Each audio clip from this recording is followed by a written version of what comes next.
నమస్తే welcome to YT TV బులెటిన్లో ముందుగా హెడ్లైన్స్. జగన్ కు భద్రతా సిబ్బందిని తగ్గించలేదు. వైసీపీ దుష్ప్రచారాలు మానుకోవాలి. మంత్రి గొట్టిపాటి రవికుమార్. కులగణనలో నమోదు చేసుకుని వారికి మరో అవకాశం. ఈ నెల 28 వరకు నమోదు చేసుకోవచ్చు. మంత్రి పొన్నం. హైదరాబాద్ లో తొలిసారిగా ఆక్సిజన్ థెరపీ ఛాంబర్. 20 మందికి విజయవంతంగా చికిత్సలు. రాజానగరం నుండి సామర్లకోటకు వెళ్లే ఏడీబీ రోడ్డు విస్తరణ పనులు అడ్డుకుంటున్న స్థానికులు. జగన్ కు ఏం భద్రత తగ్గిందని వైసీపీ నేతలు గవర్నర్ ను కలిశారని ప్రశ్నించారు విద్యుత్ శాఖ మంత్రి గొట్టిపాటి రవికుమార్. కూటమి ప్రభుత్వం అధికారంలోకి వచ్చాక జగన్ కు ఎలాంటి భద్రత తగ్గించలేదని స్పష్టం చేశారు. ముఖ్యమంత్రిగా పనిచేసిన వ్యక్తికి ఎన్నికల కోడ్ ఉల్లంఘించకూడదనే విషయం తెలీదా అని ప్రశ్నించారు. ముఖ్యమంత్రిగా వ్యవస్థని నాశనం చేసి ఎప్పుడు లేనంత అధ్వానంగా పరిపాలన చేశారని ఎద్దేవా చేశారు. చంద్రబాబు ఇంటి గేటుకు తాళ్లు కట్టిన రోజులు, ఎమ్మెల్యేని దాడికి పంపిన రోజులు గుర్తుకు రాలేదా జగన్ కు అంటూ ప్రశ్నించారు ఆయన. గడిచిన 5 సంవత్సరాల్లో నువ్వు వ్యవస్థలన్నీ కూడా సర్వనాశనం చేశావు. ఒక మాజీ ముఖ్యమంత్రి 3-4 సార్లు ఈ రాష్ట్రానికి ముఖ్యమంత్రి చేసిన అతను చంద్రబాబు నాయుడు గారి ఇంటికి మీ ఎమ్మెల్యేని పంపించి గేట్లకు తాళ్లు కట్టిన రోజులు నీకు గుర్తురాలేదా? అన్నీ కూడా ఈ వ్యవస్థని భారతదేశంలో ఈ ఆంధ్ర రాష్ట్రంలో ఉన్న వ్యవస్థలన్నింటినీ కూడా సర్వనాశనం చేసి వదిలిపెట్టేశావు. మొత్తం కూడా రాజకీయ లబ్ధి కోసం గడిచిన 5 సంవత్సరాల్లో మా కార్యకర్తలను కానీ లేకపోతే మా నాయకులను కానీ ఎవరిని కూడా బయటికి రానియకుండా కేసులు పెట్టడం అన్నీ కూడా చేసి వ్యవస్థలన్నీ కూడా నాశనం చేసి వదిలిపెట్టావు. ఈ భారతదేశంలో ఈ స్వతంత్రం వచ్చిన తర్వాత ఏ రాష్ట్ర ముఖ్యమంత్రి పరిపాలించలేనంత అధ్వానంగా గడిచిన 5 సంవత్సరాలు నీ పరిపాలన ఉంది. అందుకే ప్రజలు కూడా నీకు 11 సీట్లకు పరిమితం చేశారు. ఇప్పటికైనా నువ్వు ఒకసారి ఇంట్లో కూర్చొని ఆత్మ పరిశీలన చేసుకో. గడిచిన 5 సంవత్సరాలు ఏ విధంగా మనం పనిచేశాము, ఎందుకు ప్రజలు ఈ తీర్పిచ్చారనేది చేసుకోవాల్సిన అవసరం ఉంది. మళ్ళీ వాళ్ళ నిన్న కోడ్లో నువ్వు బయటకు వచ్చావు. ఒక ముఖ్యమంత్రిగా పనిచేసిన వాడివి కోడ్లో వెళ్ళకూడదనే విషయాన్ని నీకు తెలియదా? అది కూడా తెలియకుండా నువ్వు ముఖ్యమంత్రిగా ఏ విధంగా పనిచేసావు? మిర్చి రైతుల గురించి వాళ్ళు నువ్వు మాట్లాడే అర్హత ఎక్కడ ఉంది నీకు? ఆ రోజు నువ్వే కదా ఎంఎస్పీ రేటు 7,000 రూపాయలు అని చెప్పి ఇచ్చింది.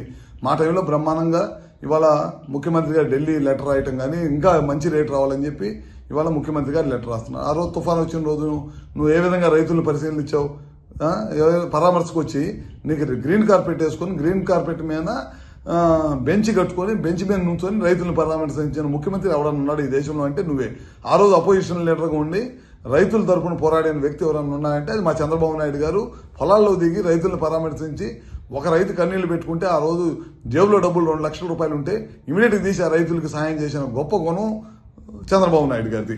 ఇవాళ నువ్వు అన్నీ కూడా మోసపూర్వమైన పనులు చేయటం, నాకు సెక్యూరిటీ అబద్ధపు హామీలు, అబద్ధపు మాటలు, పొద్దున్న లేచిన దగ్గర నుంచి ప్రభుత్వ పనితీరు మీద బురదేయటం తప్పక నువ్వు చేసింది ఏమన్నా ఉందని చెప్పి మరొకసారి తెలియజేసుకుంటూ ఇంకా నువ్వు ఆత్మ పరిశీలన చేసుకోవాలి. నువ్వు సంవత్సరం అయిన తర్వాత కూడా నువ్వు ఇంకా నీ బుద్ధి మారలేదు. ఇంకా నువ్వు పాత బుద్ధిలోనే ఉండవు, ఇంకా పాత టైప్లోనే ఉండవు. అబద్ధపు మాటలు చెప్పి ప్రజల్ని తప్పుదోవ పట్టించాలనే మార్గంలో ఉన్నావు.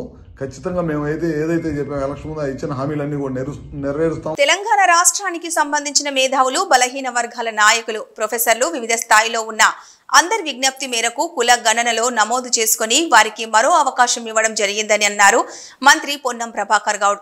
వారికి 16వ తేదీ నుండి 28వ తేదీ వరకు ఇప్పటి వరకు కుల సర్వేలో పాల్గొనకుండా సమాచారం ఇవ్వని వారు ఎన్రోల్ చేసుకోవాలని సూచించారు. 3 పద్ధతుల్లో కుల సర్వేలో సమాచారం ఇవ్వడానికి అవకాశం ఇవ్వడం జరిగిందని, దయచేసి తెలంగాణ సమాజంలో కుల సర్వేలో నమోదు చేసుకోని వారు, సమాచారం ఇవ్వని వారు వివరాలు ఇవ్వమని తెలంగాణ ప్రభుత్వం పక్షాన ప్రతి ఒక్కరికి విజ్ఞప్తి చేస్తున్నా అన్నారు. తెలంగాణ రాష్ట్రానికి సంబంధించిన మేధావులు, బలహీన వర్గాల నాయకులు, ప్రొఫెసర్సు, వివిధ స్థాయిల్లో ఉన్నటువంటి అందరి విజ్ఞప్తి మేరకు తెలంగాణలో ఎవరైతే కుల గణన లోపల వాళ్ళ పేర్లు నమోదు చేసుకోలేదో 16వ తారీఖు నుంచి 28వ తారీఖు వరకు చేసుకోవడానికి 3 పద్ధతులలో అవకాశం కల్పించినాం. దయచేసి తెలంగాణ సమాజంలో ఎవరైతే జనాభా ఈ కులగణ సర్వేలో నమోదు చేసుకొని సమాచారం ఇవ్వలేదో ఈ స్వచ్ఛందంగా ఇచ్చే సమాచారం ఇందులో తప్పకుండా ఎవరైతే మిస్ అయినరో వాళ్ళందరినీ వెంటనే సమాచారం ఇవ్వమని తెలంగాణ ప్రభుత్వం పక్షాన ప్రతి ఒక్కరికి విజ్ఞప్తి చేస్తూ ఉన్నాం. ఇందుకు సంబంధించి ఆనాడు విజ్ఞప్తి చేసిన వాళ్ళు లేదా విమర్శించినటువంటి వాళ్ళు ఇప్పుడు మిస్ అయినటువంటి వాళ్ళందరినీ మోటివేట్ చేపించి ఇందులో జనాభా లెక్కల్లో ఈ యొక్క సర్వేలో భాగస్వాములు అయ్యే విధంగా చూడాలని ఆ సంఘాల మేధావులందరికీ విజ్ఞప్తి చేస్తూ ఉన్నా. అదేవిధంగా బాధ్యత గల ప్రతిపక్ష నాయకుడిగా ఈరోజు పార్టీ విస్తృత స్థాయి సమావేశం జరిపే సందర్భంలో కూడా ఇది ఒక ఎజెండా తీసుకొని ఎవరైతే తెలంగాణలో కుల సర్వేలో పాల్గొనలేదో మీరు కానీ కేటీఆర్ గారు కానీ హరీష్ రావు గారు కానీ సర్వేలో పాల్గొని పార్టీ పక్షాన బలహీన వర్గాల పట్ల మీ కన్సర్న్ చూపే విధంగా మీ పార్టీ సమావేశంలో నిర్ణయం తీసుకోవాలని కూడా ఈ సందర్భంగా కోరుతా ఉన్నాను. అవి చేయకుండా ఊరికైనా విమర్శలకే పరిమితం అయితే తెలంగాణ బలహీన వర్గం చూస్తూ ఊరుకోదనే మాట మనవి చేస్తూ మరొకసారి తెలంగాణ ప్రజలందరికీ విజ్ఞప్తి చేస్తున్నా. ఇప్పుడు ఇస్తున్నటువంటి అవకాశాన్ని వినియోగించుకొని కుల సర్వేలో భాగస్వాములై తెలంగాణ జనాభా లెక్కల్లో ఉండే విధంగా చూసుకోవాలని విజ్ఞప్తి చేస్తున్నాను. హైదరాబాద్ నగరంలోని వైద్య చికిత్సలలో ఇదో సరికొత్త విప్లవం. నగరంలో ఇన్నాళ్లుగా అందుబాటులో లేని హైపర్ బేరిక్ ఆక్సిజన్ థెరపీ సహాయంతో 20 మందికి రాస్ మెడికల్ ఫిట్నెస్ సెంటర్ విజయవంతంగా చికిత్స అందించింది. HBOT అనేది ఒక నాన్ ఇన్వేజివ్ థెరపీ. ఇందులో ఆరోగ్యం కావాలనుకునేవారు ప్రెషరైజ్డ్ ఛాంబర్లో 100% స్వచ్ఛమైన ఆక్సిజన్ పీల్చుకుంటారు. దీనివల్ల శరీరం ఆక్సిజన్ను మరింత మెరుగ్గా స్వీకరిస్తుంది. ఈ ప్రక్రియ సెల్యులార్ మరమ్మతును వేగవంతం చేస్తుంది, యాంటీ ఏజింగ్ ప్రయోజనాలను ప్రోత్సహిస్తుంది, నాడీ జీవక్రియ ఆరోగ్యానికి మద్దతిస్తుంది, మంటలను తగ్గిస్తుంది, రోగనిరోధక శక్తిని పెంచుతుంది. ఇలా మొత్తం ఆరోగ్యాన్ని మెరుగుపరుస్తుంది. ఈ చికిత్సను ఇప్పటికే ప్రపంచవ్యాప్తంగా వైద్య నిపుణులు, అథ్లెట్లు, వెల్నెస్ ఔత్సాహికులు విస్తృతంగా ఉపయోగిస్తున్నారు. ఇప్పుడు హైదరాబాద్ నగరంలో కూడా దాని ప్రయోజనాలు అందరికీ అందుబాటులోకి వచ్చాయి.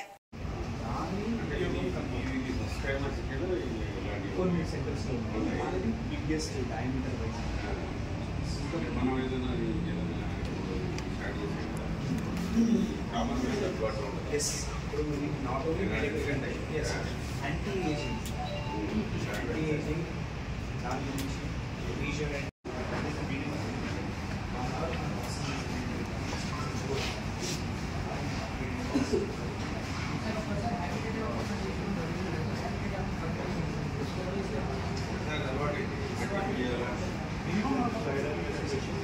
కాకినాడ జిల్లా జగ్గంపేట నియోజకవర్గం గండేపల్లి మండలం రామేశ్వరపేటలో ఏడీబీ రోడ్డు ప్రక్కన ఉన్న బిల్డింగ్లను కూల్చివేసేందుకు అధికారులు రావడంతో అక్కడ ఉద్రిక్తత వాతావరణం చోటు చేసుకుంది. రహదారుల విస్తరణలో భాగంగా రాజనగరం నుండి సామర్లకోటకు వెళ్లే ఏడీబీ రోడ్డు విస్తరణ పనులు గత 2 ఏళ్లుగా సాగుతున్నాయి. అయితే ఆ రహదారి ప్రక్కనే సూరంపాలెం పంచాయతీ పరిధిలోని రామేశ్వరంపేట గ్రామం ఉంది. ఈ గ్రామంలోని రహదారి ఉండే ఇళ్లను ఖాళీ చేయాలని, దానికి నష్టపరిహారం చెల్లిస్తామని అధికారులు చెప్పారు. వారిలో కొంతమందికి నష్టపరిహారం చెల్లించారు. అయితే మాకు పూర్తి నష్టపరిహారం చెల్లించలేదు, ఇంకా నష్టపరిహారం వస్తుంది అంటూ వారు గత కొన్ని రోజులుగా అధికారులు, నాయకులు చుట్టూ తిరుగుతున్నారు. రోడ్డు పనులు ఈ గ్రామం దగ్గరికి రావడంతో అధికారులు ఇళ్లను ఖాళీ చేయాలని ఇటీవల నోటీసులు ఇచ్చారు. ఆ నోటీసులు ఇచ్చిన నాటి నుండి మరలా ఆర్డీఓ కార్యాలయానికి వెళ్లారు. అయినా వారికి ఫలితం లభించలేదు. అధికారులు గురువారం పోలీసుల ఆధ్వర్యంలో రోడ్డుకు అడ్డు వచ్చి బిల్డింగ్లు కూల్చేశారు. దీంతో వారు మీడియాతో మాట్లాడుతూ మాకు పూర్తి నష్టపరిహారం ఇవ్వకుండా ఇళ్లను కూల్చేశారని లబోదిబమంటున్నారు.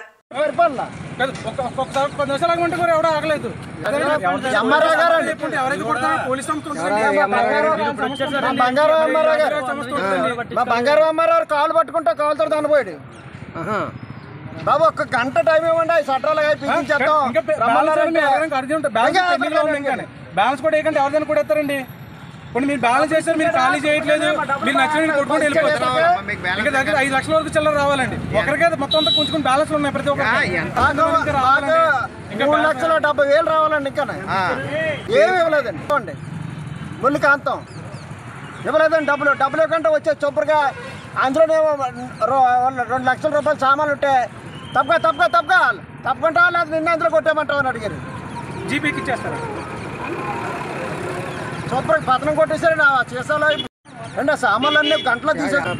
ఇప్పుడు ఏంటి అడిగాం కదా, నాకు పక్క వెళ్ళిపోయి చూస్తారు కదా, మీరే చూస్తారు ఎదురుకుంటానే. అడిగా ఇంకా డబ్బులు బ్యాలెన్స్ పెండింగ్ అప్రూవల్ అవుతాయి అంట. ఏం అప్రూవల్ అవుతాయి? పెట్టేందా మరి తీర్థం అవుతాయి, మరి పెన్నం అవుతాయి. అప్రూవల్ ఇంకేమైనా అవుతాయి? మరి కొట్టేయిన తర్వాత ఇంకేమో అవ్వవు కదా. ఏమన్నా మీరు అప్పుడే ఎవడు ఏం చేస్తారని అడుగుతాడు. మరి అడగండి, వచ్చి మీరు చెప్పండి. అవసరం చేసుకుంటే ఏం చెప్తారు? అక్కడ వచ్చింది అడగండి. డబ్బులు ఏమైనా అనుకుంటారా? మీరు ఇంకా బ్యాలెన్స్ అయినట్టు అడగండి. అడగండి, ఎవరు కొట్టించేస్తారు? ఇంకా మీకు డబ్బులు అయినా పైసా చేస్తాం. ఇంకే అబ్బాయి మీ అకౌంట్ మీకు చూపించాం, క్లియర్ అయిపోయింది. ఎవడు అడగడం కానీ సరిపోవడం లేదు. బ్యాలెన్స్ పెండింగ్లో పెట్టి ఇంకా ఇప్పుడు కూడా కొడేస్తున్నారు కదా ఆఫ్ చేయకంటేనే.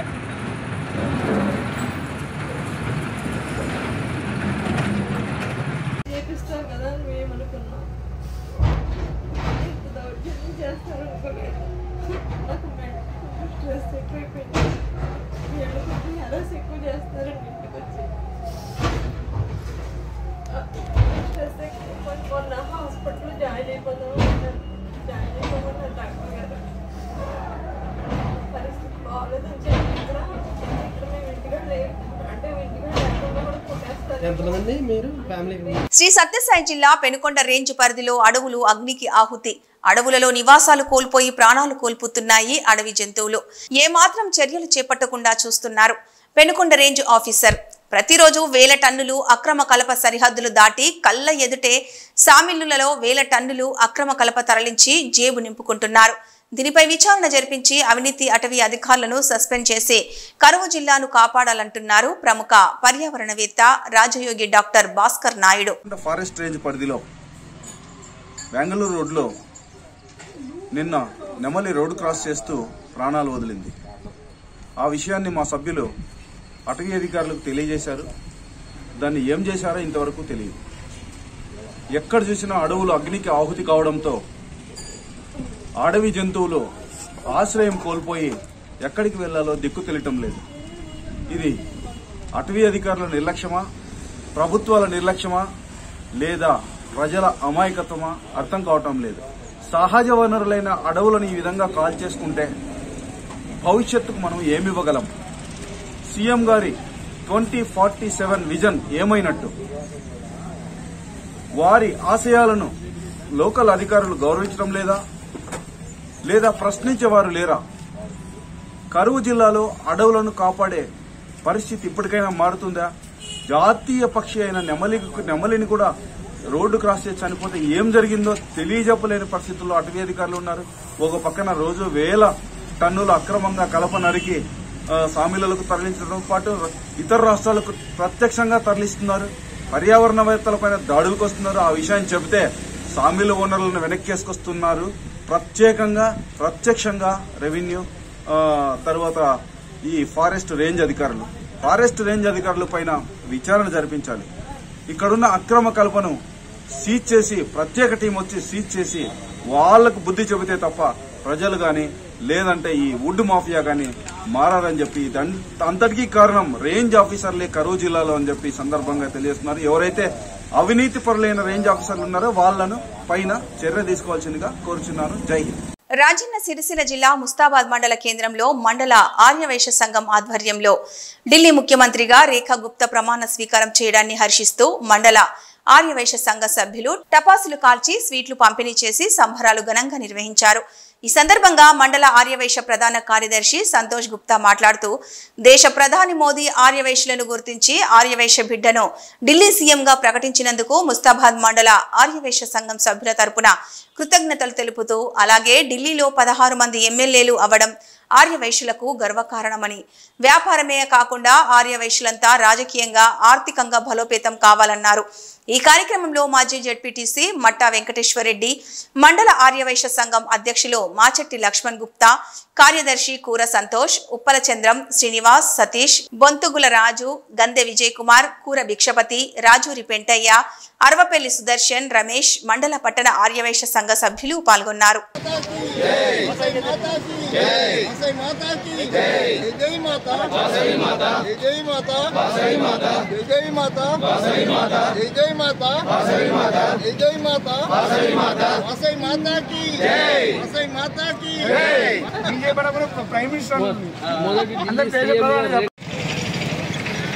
మన దేశ ప్రధాని మోడీ గారు ఆర్యవైశ్యులను గుర్తించి ఈ యొక్క ఆర్యవైశ్య బిడ్డను ఢిల్లీ సీఎంగా చేర్చినందుకు దానికి మన ముస్తాబాద్ మండల ఆర్యవైశ్య సంఘ తరపున కృతజ్ఞతలు తెలియజేస్తూ ఈరోజు పెద్ద ఎత్తున సంబరాలు చేపట్టడం జరిగింది.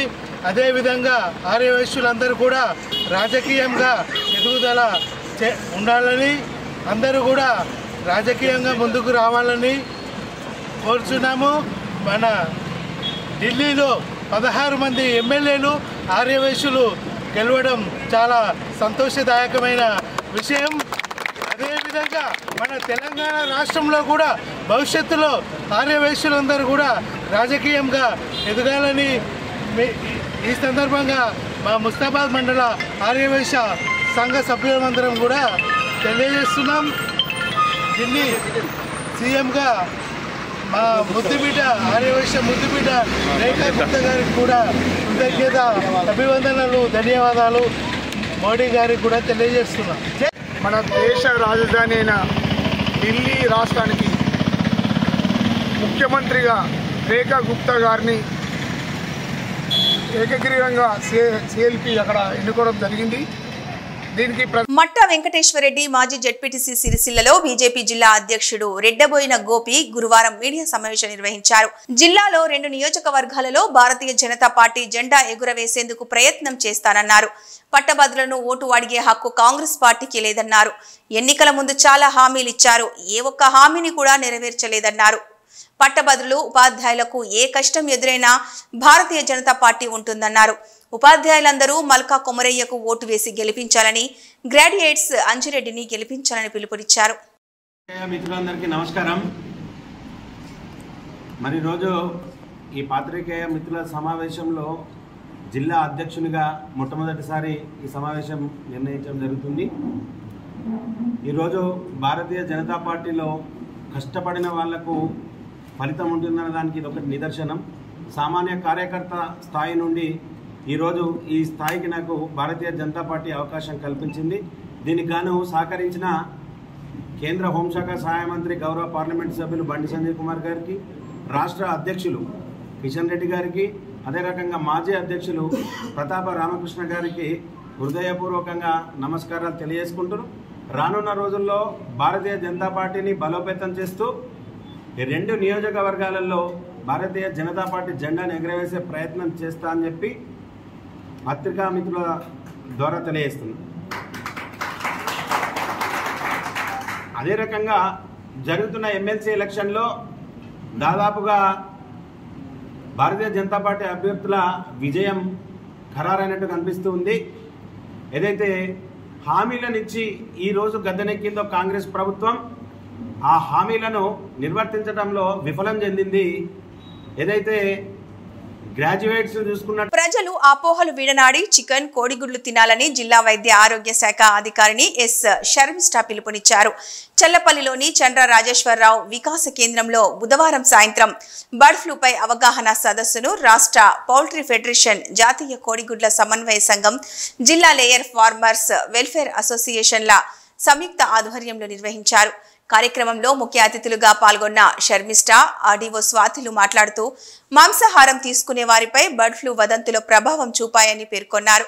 ఈ అపోహలు విడనాడి కోడి మాంసం, కోడి గుడ్లు తినే ప్రతి ఒక్కరూ ఆరోగ్యంగా ఉండాలన్నారు. మనుషులలో బర్డ్ ఫ్లూ వైరస్ ఒకరి నుండి మరొకరికి వ్యాప్తి చెందే అవకాశం లేదన్నారు. పూర్తి స్థాయిలో ఉడికించిన ఆహార పదార్థాలను మాత్రమే తీసుకోవాలని సూచించారు. అనుమానం లేకుండా చికెన్, కోడిగుడ్లు తినవచ్చన్నారు. జిల్లా పశుసంవర్ధక అధికారి చిన్న నరసింహులు మాట్లాడుతూ గత 15 రోజుల నుండి రాష్ట్రంలో బర్డ్ ఫ్లూపై వస్తున్న దుష్ప్రచారాలను తప్పుపట్టారు. జిల్లా కలెక్టర్, పశుసంవర్ధక శాఖ డైరెక్టర్ల ఆదేశాల మేరకు కృష్ణా జిల్లాలో అన్ని చర్యలు చేపట్టినట్టు తెలిపారు.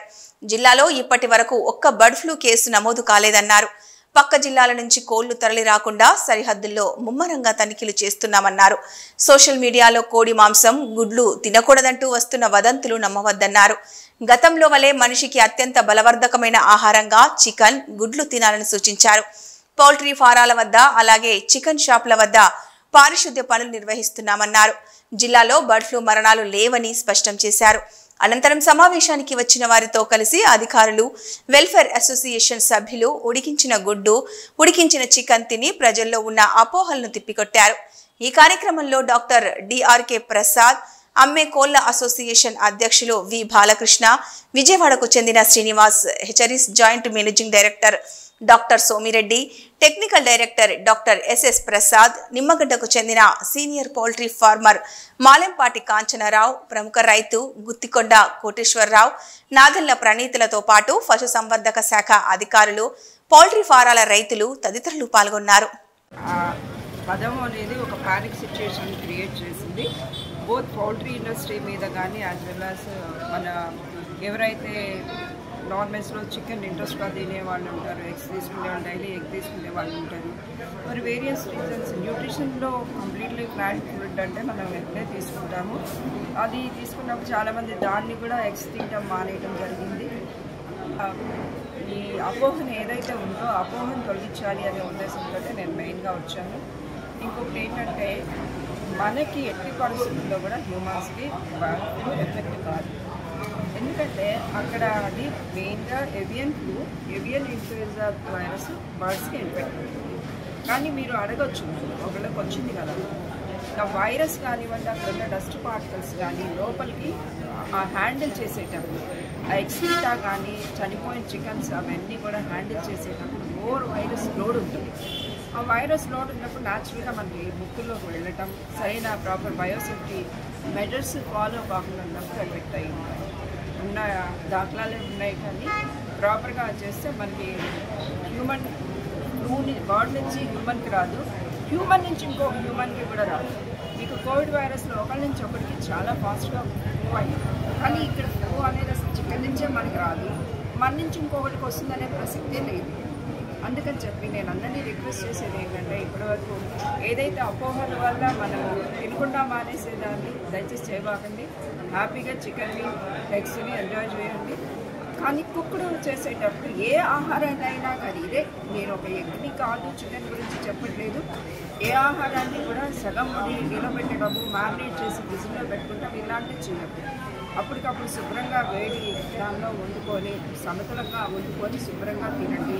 అలాగే ఆమ్లెట్ వేసుకునే వాళ్ళు బిఫోర్ దట్ ఎగ్స్ని ప్రాపర్గా క్లీన్ చేసుకొని శుభ్రం చేసుకొని పాడుకుంటే ఇదే కాదండి, ఇంకా ఏ రకమైన బ్యాక్టీరియా కానీ. ఎందుకంటే ఉపాధ్యాయ పట్టభద్రుల ఎన్నికల్లో మంచి నాయకుడిని ఎన్నుకొని సమస్యల పరిష్కారానికి కృషి చేయాలని టీఎన్జీఓ రాష్ట్ర అధ్యక్షుడు మారం జగదీశ్వర్ అన్నారు. ఈ మేరకు సిద్దిపేట జిల్లా కేంద్రంలోని ఎన్జీఓ భవన్లో మీడియా సమావేశం నిర్వహించారు. పెండింగ్లో ఉన్న 5 డీఏలను త్వరలో విడుదల చేస్తామని సీఎం హామీ ఇచ్చారంటూ పేర్కొన్నారు. నిన్న ఆర్థిక శాఖలో రివ్యూ చేసినప్పుడు గౌరవనీయులైన ముఖ్యమంత్రి గారు రేవంత్ రెడ్డి గారు, అలాగే మల్లు భట్టి విక్రమార్క గారు ఆర్థిక శాఖ మంత్రులు మాట్లాడినప్పుడు ఉద్యోగులకు రోజు 10 కోట్లు చొప్పున పెండింగ్ బకాయి చేయాలని, నెలకు 300 కోట్లు అయితే అని చెప్పిన సందర్భంలో ఈరోజు ముఖ్యమంత్రి గారిని కలవడం జరిగింది. మరి నెలకు 300 కోట్లు వేస్తే చాలా మంది ఉద్యోగులకు ఇంకా పెండింగ్లో ఉంటాయి, దాన్ని డబల్ చేయండి, నెలకు 20, రోజుకు 20 కోట్లు, నెలకు 600 చొప్పున 600 కోట్లు కొడితే కొన్ని రోజులు అయినాక పెండింగ్ బిల్స్ జీరో అవుతుందన్న సందర్భంలో గౌరవనీయులైన తెలంగాణ రాష్ట్ర ముఖ్యమంత్రి గారు రేవంత్ రెడ్డి గారు సానుకూలంగా స్పందించి దాన్ని 500 నుంచి 600 కోట్లు చెల్లించడానికి ఒప్పుకున్నందుకు వారికి కృతజ్ఞతలు తెలియజేస్తున్నాం. కోతుల బెడద రైతులకు తప్పడం లేదు. ఎక్కడ చూసినా కోతులు, అడవిలో ఉండాల్సిన కోతులు జనావాసాల పంట పొలాల్లో తిరుగుతూ ఇబ్బందులు పెడుతున్నాయి. రైతులకైతే పంట పొలాలను నాశనం చేస్తూ కంటి మీద కునుకు లేకుండా చేస్తున్నాయి. రైతులు పంటలను కాపాడుకోవడానికి వినూత్నంగా ఆలోచించి కొండముచ్చుల ఫ్లెక్సీలతో ఏర్పాటు చేసి అందరికీ ఆదర్శంగా నిలుస్తున్నాడు ఆ రైతు.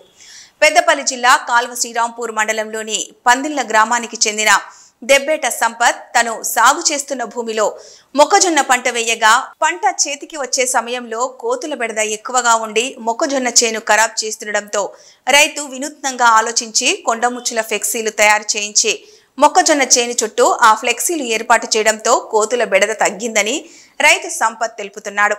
కోతుల దండయాత్ర తిప్పికొట్టేందుకు కొండముచ్చుల ఫ్లెక్సీల ఏర్పాటే కాదు, నిత్యం ఉదయం సాయంత్రం వేలల్లో టపాసులు కూడా పేల్చి కోతుల బెడద నుంచి తప్పించుకొని పంట దిగుబడిని పెంచుకునేందుకు రైతులు నానా తంటాలు పడుతున్నారు. అన్న నా పేరు సంపత్, మాది పందిళ్ళ. ఈ మక్క చేను వేసుకున్న కాంచరి కోతులు బాగా వస్తున్నాయని చెప్పి ఫ్లెక్సీలు కట్టుకున్నాం. కట్టుకున్న కాంచరి కొంచెం పంట చేను అనేది కొంచెం మాకు బెటర్గా ఉంది. ఇప్పుడు ఈ జమ్మిగుండతో తీసుకొచ్చి కట్టినాము, మంచిగా ఉంది. 400 ఖర్చు అయింది. ఇవి ఈ బులెటిన్ అప్డేట్స్.